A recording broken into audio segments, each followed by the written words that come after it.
언니가 잘했나?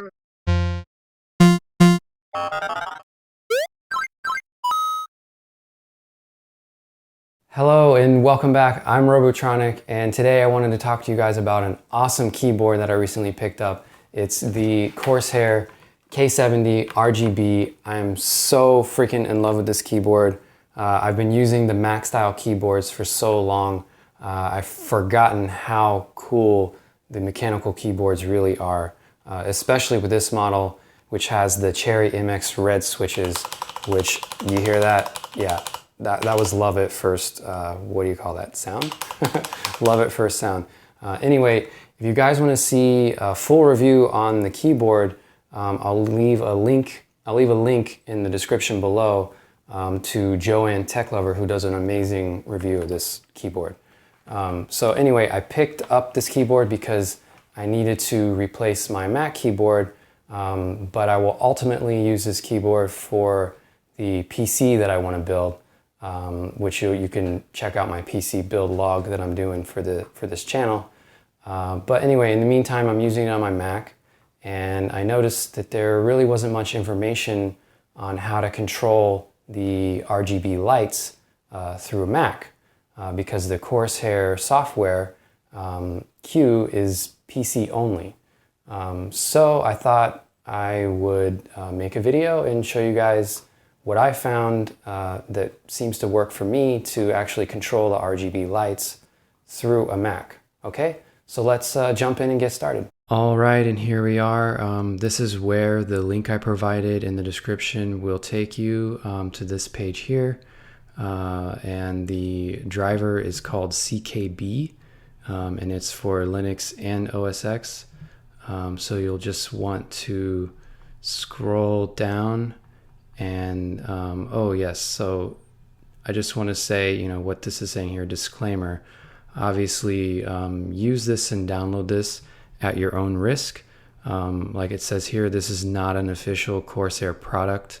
It's open source, so use it at your own risk. I've been using it for a few weeks now and haven't had any problems. You know, it does have its quirks, like if you do a hard restart on your computer, once it restarts, the keyboard will be or can be unresponsive. So you'll just need to unplug it from the USB ports and then plug it back in, and then it should be fine. And then this program does crash from time to time, but otherwise it's been fine for me. But anyway, so you just scroll down until you find, here it is, OS X installation. Obviously we're not trying to mess with the code, so you just want to do binary download. So you'll click this link here, and this will take you to the CKB package. This is what you'll want to download. So you'll just click this and you'll get your little boop over here in the right, and it should start downloading. I've already got this downloaded on my machine, so I'm not going to re-download it, but you will literally just open the package and it'll run, and you just follow the prompts. Now, something to note, you could have it set to where you only can accept downloads from iTunes, or only accept downloads from iTunes and Apple approved developers. Since this is not one of those, it could pop up and say, you know, this is blocked for such and such reason. So you would have to go into system preferences and change that.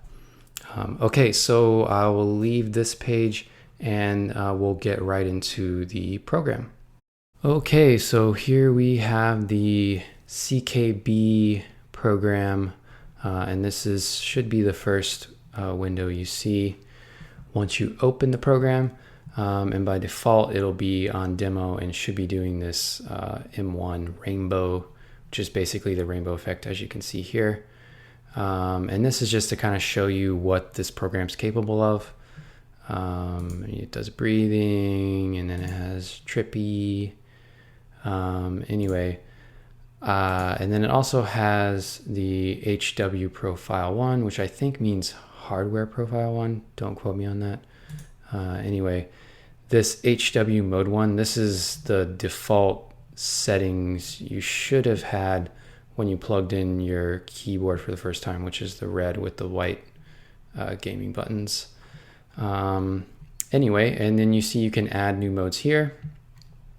So this is a mode I added here, and then this is a test mode. This is to show you guys how to use some of this stuff. So from what I understand, the Q software is a bit intense and takes a little while to learn.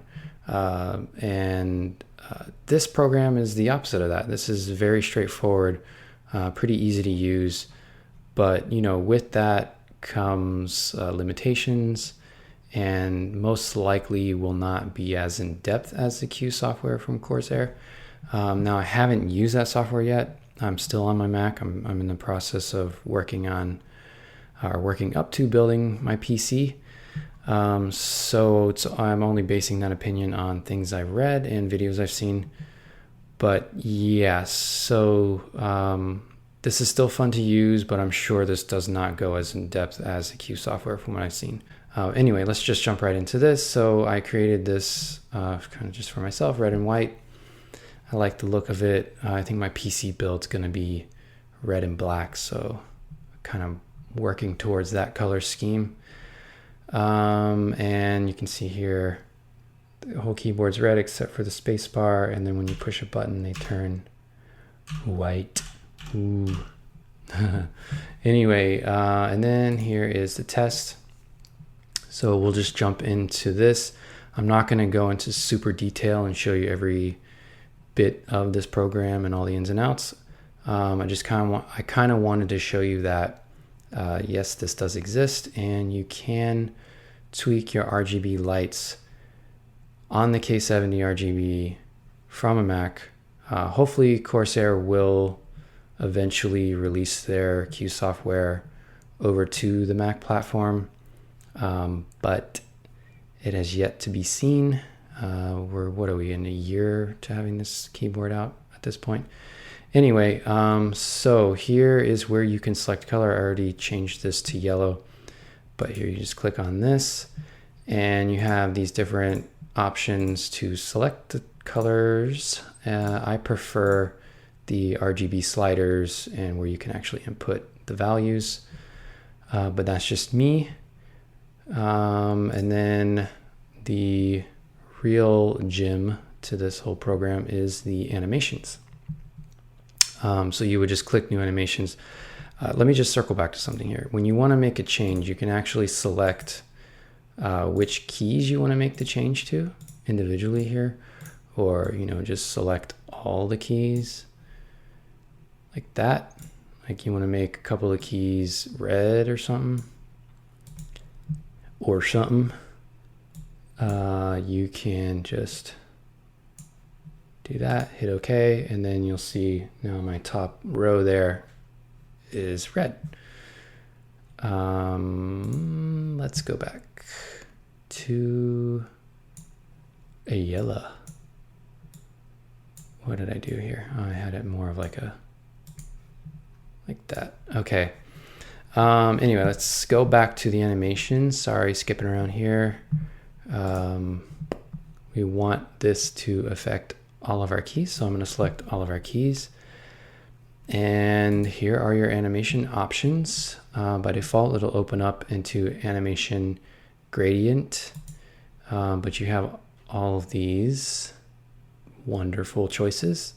Again, it's limited compared to probably what you'll have in the Q software from what I've seen, but it's still cool. And then you have presets, fade in, so that's self-explanatory. Rainbow, same thing. Type lighting, that's when you push a button, it'll activate whatever animation you choose. So let's go down here and do something cool with ripple. Okay, so ripple, we have a few preset options. You can do shimmer, or you can do, let's do type lighting. I think that would be cool. Hit OK, and then here's your secondary menu. And this is the settings for the animation, obviously. So we want to select our secondary color, our ripple color. And you can do gradients, or just select your color down here. Let's do something totally different than yellow. How about blue? Hit OK. Hit OK. And then you could play with the timing with this, repeat forever. Yeah, that's fine. And we want to start with the key press, not start with mode. That's really where the timing comes in when you do the start with mode. So our timing is repeat every second forever. That's fine. You could tell it to repeat however many times you want. So we'll hit OK. And you'll see down here, type lighting. This is the animation we just set. So you can actually stack these animations. But let's see what we just created over here. So that, my friends, is Ripple. Pretty cool. So every time I push a button, it'll do that.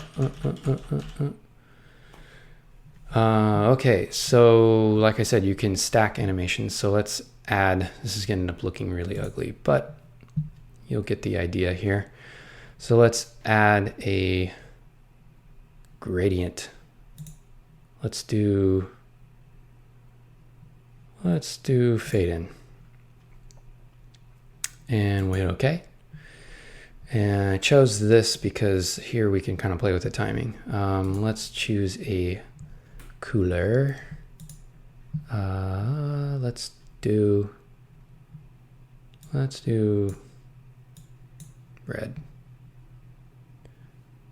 Yeah, let's do red. I like red. So hit OK on that. And you want it to start with mode, so we're not waiting on a key press. And then you go into timing, and here's where you can repeat, every second. Tell it how many times you want it to repeat. For this, we kind of want it to flash, I think. So we'll do forever. And we want it to be a little slower, so we'll do 3 seconds. Okay, hit OK. And now you can see what that looks like. So it's a little slow. And then you see over here, it's stacked with our type lighting animation that we created. And then, as it's doing that animation, you can still click and it does our ripple animation along with the fade in. Pretty sweet. Now, if you ever wanted to change anything that you set in any one of these animations, you can just come over here and hit edit properties, and you can change timing or any of these settings as you see fit. Okay, so that is it. Again, there's lots to play with here. Got gradient, pinwheel, raindrop, random, ripple, and wave. So that is the end of the tutorial on this. Okay, folks, that's our video for today. I hope you enjoyed it. I hope it was informative and helps anyone out there trying to use this keyboard on a Mac for any particular reason. Until then, take care, and I'll see you on my next video.